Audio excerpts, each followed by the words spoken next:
Imagine this for a second. A rain-soaked firing range in Georgia.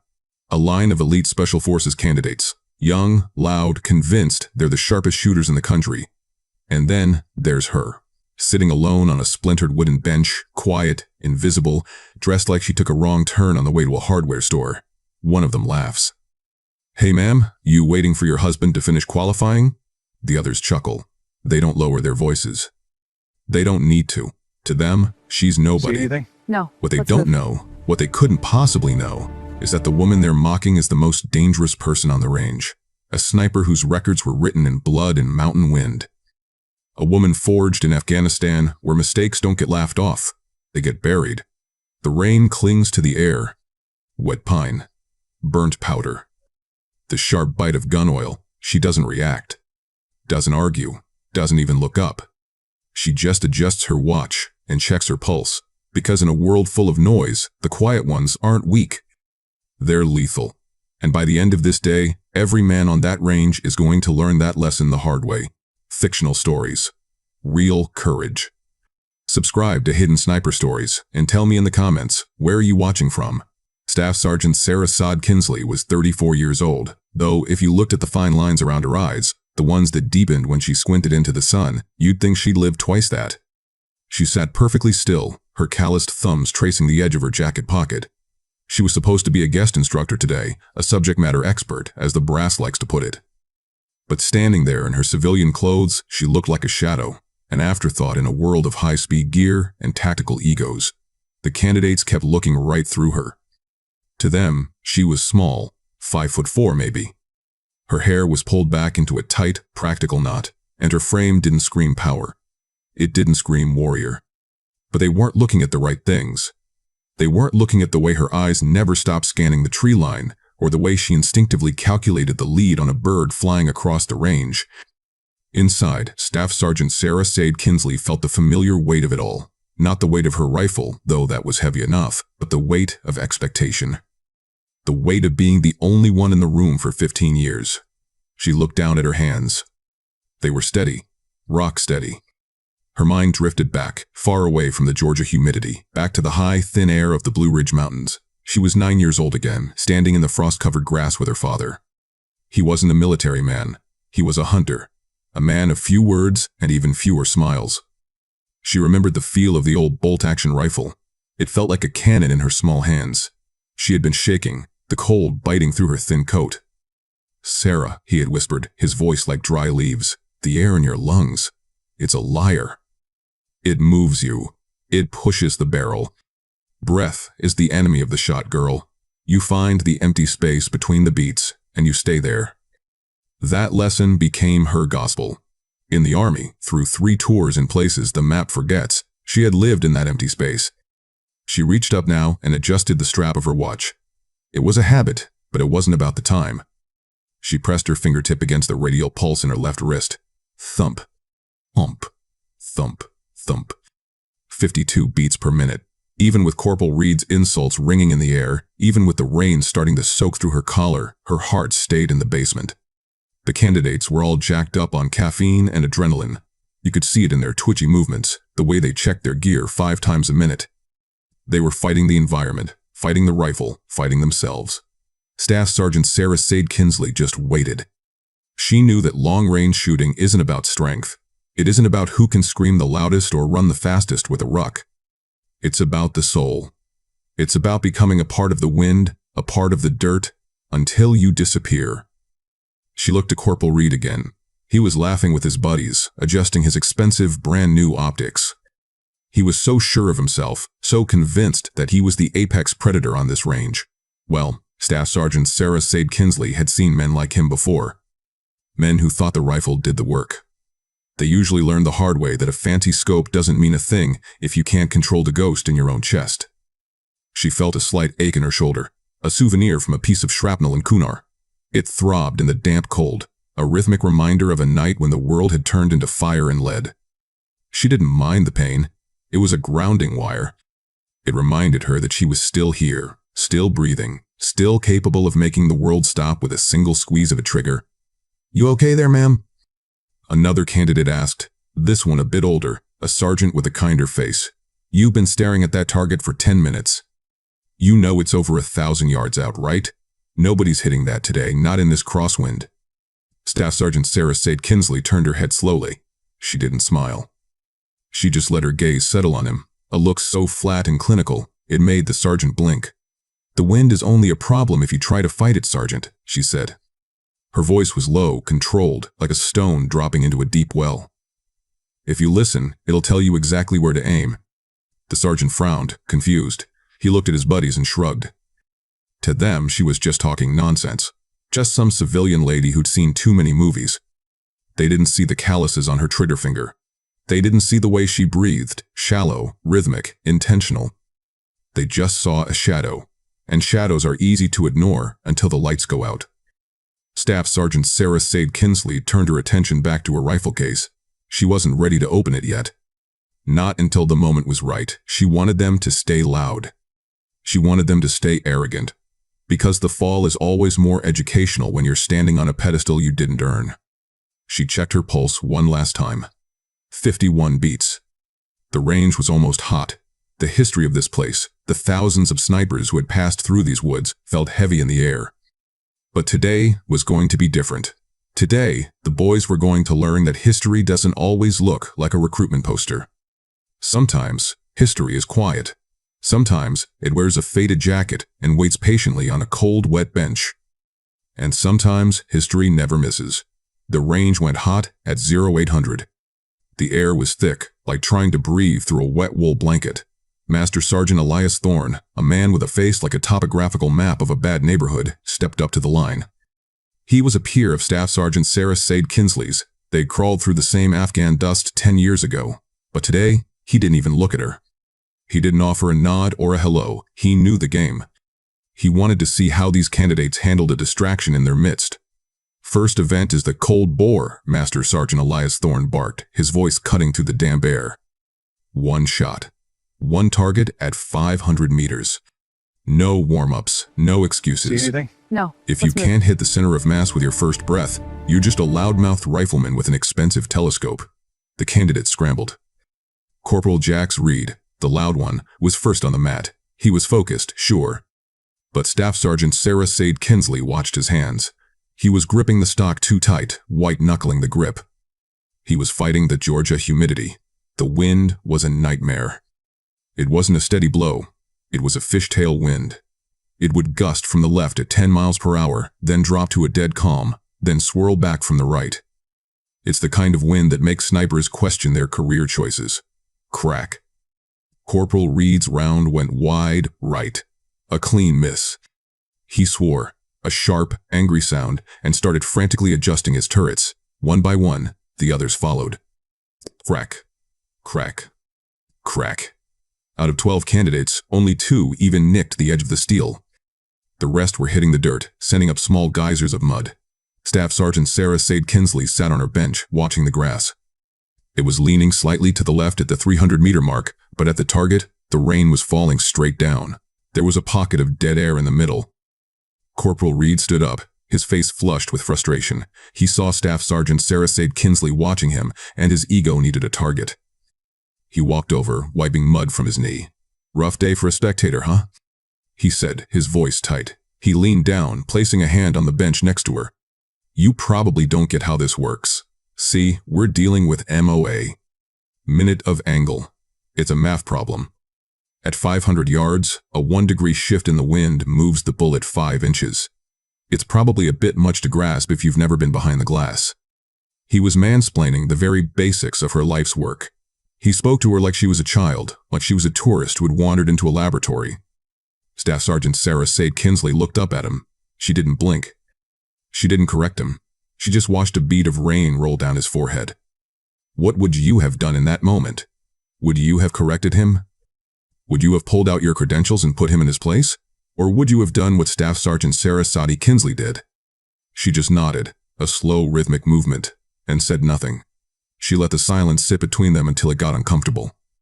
She let the target do the talking. And right now, that target was clean. "You should check your level," she said softly. Corporal Reed blinked. "My what?" "Your bubble level," Staff Sergeant Sarah Sade Kinsley replied, her voice a flat line. You're canting the rifle to the left when you squeeze. It's only a few degrees, but at 500 meters, that's why you're hitting the dirt. Corporal Reed laughed, a harsh, dismissive sound. He turned to his buddies. Hey guys. The lady says I'm canting my rifle. Maybe I should ask her to hold my purse while I go again. The group erupted in a chorus of snickers. It was the boys' club closing its doors. It was a dynamic Staff Sergeant Sarah Sade Kinsley knew by heart the collective exclusion, the silent agreement that she didn't belong in their circle of warriors. She felt the sting, that old familiar heat in the back of her neck, but she didn't let it reach her hands.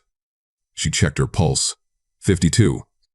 All right, enough grab-ass, Master Sergeant Elias Thorne yelled. Move to the wood line. Phase 2, the stalk. The challenge was simple on paper. Move 300 meters through the brush, unnoticed, and kill the instructor sitting in the tower with high-end thermal optics. The candidates began their ghillie prep. They were piling on the burlap, the jute, the plastic leaves. They looked like walking haystacks. They were obsessed with the visual, with looking like the snipers they saw in the movies. Staff Sergeant Sarah Sade Kinsley walked along the edge of the prep area. She saw them spraying themselves with scent blocker, but she noticed something they were all ignoring. The sun was trying to peek through the clouds. The humidity was rising. You're going to bloom, she said as she passed Corporal Reed. He was busy tying a branch to his shoulder. Excuse me? The burlap, she said, stopping for a second. It's soaked. Your body heat is going to trap under that wet fabric, and you're going to look like a campfire on the thermal scope. You need to vent your suits. Let the air move, or you'll be glowing before you hit the first 100 meters. Corporal Reed didn't even look at her this time. He just spat on the ground. Thanks for the fashion advice, ma'am.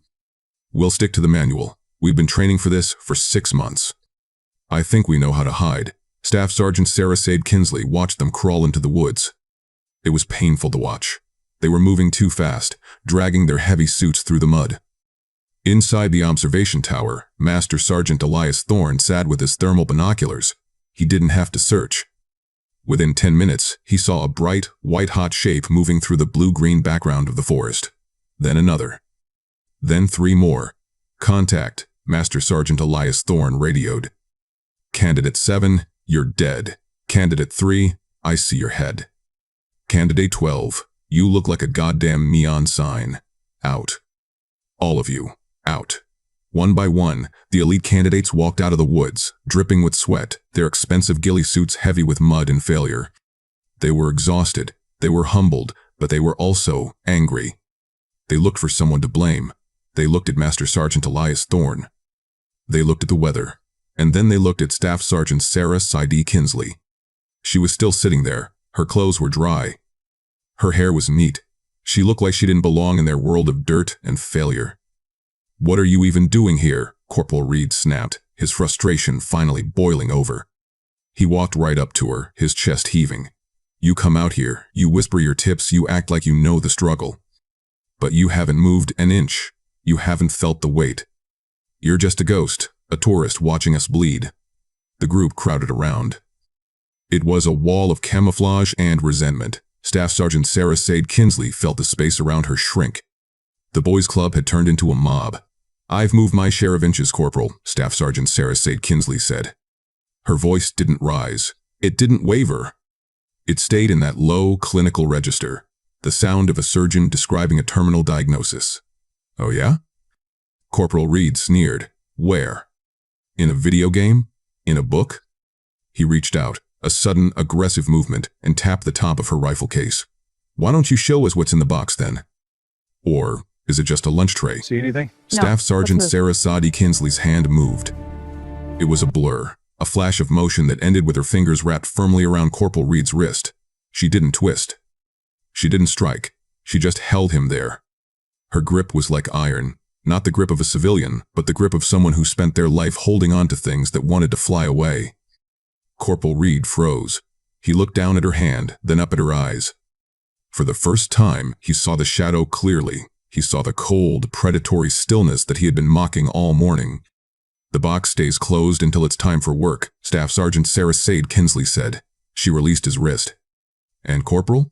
Your heart rate is at 95. You're shaking. You'll never hit the steel with those hands. She turned her back on them, returning to her bench. The silence that followed wasn't the silence of respect. Not yet. It was the silence of confusion. They didn't know what she was. But for the first time, they were starting to realize that whatever she wasn't a tourist. Master Sergeant Elias Thorne watched from the tower, a small, grim smile touching his lips. He knew the guest instructor was about to stop being a guest. The rain began to pick up again, a steady, rhythmic drumming on the roof of the range. The real test was coming. And Staff Sergeant Sarah Sade Kinsley was just getting started. The rain didn't just pick up, it turned into a horizontal curtain of gray. Master Sergeant Elias Thorne stepped to the edge of the concrete pad, his boots splashing in the growing puddles. He pointed a gloved finger toward a distant, jagged gap in the tree line, a place the instructors called the throat. "All right, gentlemen," Master Sergeant Elias Thorne bellowed, his voice straining against the wind. "New target. 1,100 meters. It's tucked inside that draw. The wind in the canyon is moving twice as fast as the wind on this line. It's a literal meat grinder for bullets." The candidates scrambled to their positions. Corporal Jax Reed was the first to try. He had his Kestrel out, a high-tech weather meter, waving it in the air like a magic wand. He was punching numbers into his ballistic computer, clicking his turrets with frantic mechanical desperation. Crack. The round disappeared into the gray. No splash, no impact. Just gone. Left. 2 mils left, his spotter yelled. Corporal Reed adjusted. Crack. High. The lift got it. Over the top. One by one, the candidates took their turns. They burned through magazines. They adjusted and readjusted. The air was filled with the smell of burnt powder and the sound of frustration. Out of 12 of the Army's finest candidates, not a single piece of steel rang out. The ego on the range didn't just deflate, it died. They were looking at their rifles like they were broken toys. "It's impossible," Corporal Reed muttered, throwing his empty magazine into the mud. "The wind is shifting every 3 seconds. You can't time a shot like that." "Nobody can." Master Sergeant Elias Thorne didn't look at Corporal Reed. He turned his head slowly, looking toward the back of the range, toward the quiet woman in the faded Carhartt jacket. "Kinsley," Master Sergeant Elias Thorne said. The name was a low rumble. "You want to show these kids why they're still wearing training wheels?" The range went silent. Even the rain seemed to quiet down for a second. The candidates looked from Master Sergeant Elias Thorne to Staff Sergeant Sarah Sade Kinsley, their eyes wide with a mix of confusion and growing realization. Staff Sergeant Sarah Sade Kinsley didn't say a word. She didn't boast. She didn't even look at Corporal Reed as she stepped over the dead brass on the ground. She walked to the center of the line. She didn't use a Kestrel. She didn't pull out a computer. She dropped into the prone position. It wasn't the clunky, heavy movement of the candidates. It was liquid. One moment she was standing, the next, she was a part of the earth. Her rifle, that old, scarred M24, found her shoulder like it was coming home. She didn't look through the scope immediately. She stared at the tree line with both eyes open, watching the rhythm of the rain. She was waiting for the lull, the half-second heartbeat where the wind in the canyon and the wind on the line canceled each other out. "Ma'am," Corporal Reed whispered, his voice cracking. The hold is at least 4 mils left. You can't." "Quiet, Master Sergeant." Elias Thorne snapped. Staff Sergeant Sarah Sade Kinsley's finger rested on the trigger. Her breathing wasn't breathing at all. It was a slow, controlled tide. She wasn't fighting the rifle. She was melting into it. She felt the pulse in her wrist. Thump, thump, thump, thump. She waited for the space between. She didn't use the turrets. She used a holdover, an instinctive visual adjustment based on 20 years of seeing the invisible. Crack. The M24 barked, a deep, authoritative sound that made the lighter rifles seem like cap guns. Staff Sergeant Sarah Sade Kinsley didn't move. She didn't lift her head to look. She stayed on the glass, following the trace of the bullet through the air. 3 seconds passed. 4. Clang. The sound of the steel hitting came back through the rain, a sharp, bell-like tone that cut through the Georgia mist. It wasn't just a hit. It was a T-box strike, right between the eyes of the silhouette at over 1,000 meters, with a cold bore and a rifle that belonged in a museum. Staff Sergeant Sarah Sade Kinsley remained perfectly still for a long moment. She didn't cheer. She didn't pump her fist. She just cycled the bolt, catching the spent, smoking brass in her hand before it could hit the mud. The silence that followed was deafening. Corporal Reed looked like he'd seen a ghost. His mouth was open, his face pale. The other candidates were frozen, their eyes darting between the tiny woman on the mat and the distant, impossible target. They had just seen something they didn't think existed. They had seen a master at work. And they realized, with a crushing sense of humility, that they hadn't just been disrespectful to a civilian. They had been mocking a legend. Staff Sergeant Sarah Sadie Kinsley stood up slowly, brushing the wet sand from her jacket. She looked at Corporal Reed, not with anger, but with a strange kind of pity. "The wind doesn't care about your computer, Corporal," she said, her voice as cold and clear as a mountain stream. "It only cares if you're brave enough to listen to it." She stepped back toward her bench, leaving the elite soldiers standing in the rain, wondering who the hell was sitting in their midst. Master Sergeant Elias Thorne just nodded, a single, sharp movement. He knew the lesson had finally begun. The mini-twist wasn't just the shot. It was the realization that the most dangerous person on the battlefield rarely looks the part. The rain seemed to lose its sting as a black SUV pulled up to the edge of the range. Out stepped a man who looked like he'd been carved from a block of granite. Command Sergeant Major Silas Vance. He was a legend in the community, a man who'd spent more time in combat zones than most of these candidates had been alive. He walked toward the firing line, his eyes scanning the group. But then he stopped dead. He didn't look at Thorne. He didn't look at the targets. His eyes locked onto Sarah, who was quietly wiping a smudge of oil from her M24. The range went absolutely still. Silas didn't cheer. He didn't shout. He did something that made the hair on the back of Corporal Jax Reed's neck stand up. He reached up and slowly removed his cover. He stood there, in the pouring rain, showing a level of deference that a sergeant major usually reserves for the fallen. "Staff Sergeant Kinsley," Silas said. His voice was thick with a respect that felt heavy. "I haven't seen you since the valley. Since shock." Sarah looked up. She didn't smile, but her eyes softened, just a fraction. "Sergeant Major, good to see you're still kicking." Silas turned to the stunned candidates. He looked at Jax, who looked like he wanted to vanish into the mud. "I see you boys have been testing our guest," Silas said, his voice dropping into a dangerous, low rumble.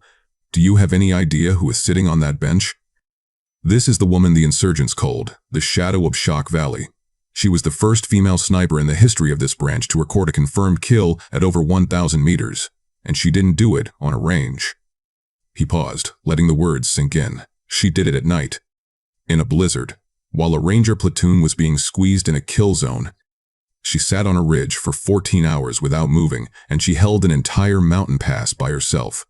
She's the reason those men came home. She's the reason I'm still standing here.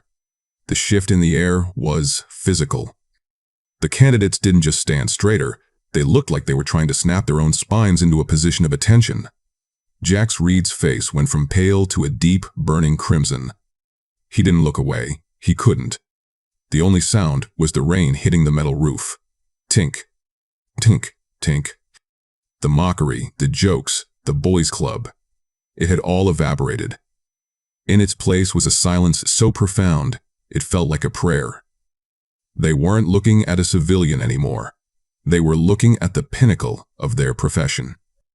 They were looking at a woman who had broken history, not with a shout, but with a single, perfectly timed breath. The silence on the range was heavy. It was the kind of silence that happens after a thunderclap, where the air feels thin and the world just stops. Corporal Jax Reed, the one who had been so loud, so sure of himself, didn't join the others in their rigid posture. Instead, he did something better.